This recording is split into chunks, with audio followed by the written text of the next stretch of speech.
台湾的艺术水阁好，国情解说两句啊，含你做参考。解说、解文说理。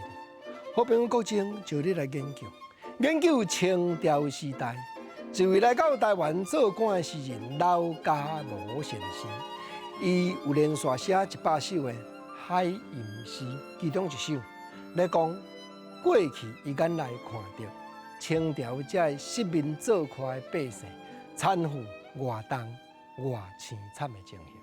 诗句见面就讲：一家丁祖近一车，夫何哪得福建家？刀电往比无电苦，拍见东门好人定。老家无来到台湾做官以外，伊看到社会种种的情景，一首一首拢写安尼724句或者7言绝句，拢总100首的海吟诗。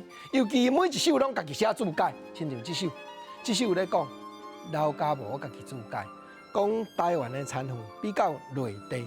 这句内地就是啥？同一个政府咧管啦，毋是台湾这省，是其他别省，共款满清伫咧管的，讲内地别省加重，毋是重几倍呢？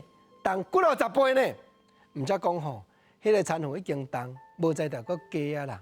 迄一架当的田，敢若来收租的拖去，将近1车的车啊。所以老家无伫咧描写讲，迄失民做快，刀电王。比较迄个无做事的较艰苦啦，上界惊啥？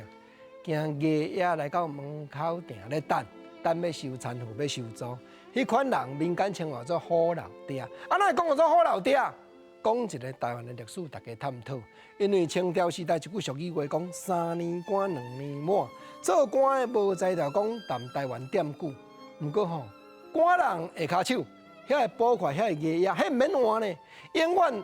无论换几个顶司啦，咱即个庄头捕快夜夜，拢因专门伫咧傲慢百姓，因即款人拢拜好爷，所以吼民间一句咧称呼即款的，讲做好老爹，专门看到因来就知影，毋是干那讲政府叫因来收租，租收去就算了，干那落马就爱落马的礼数，干那送一张公文书来到恁兜，就要甲你献一个腹肚边摕一个收费咧。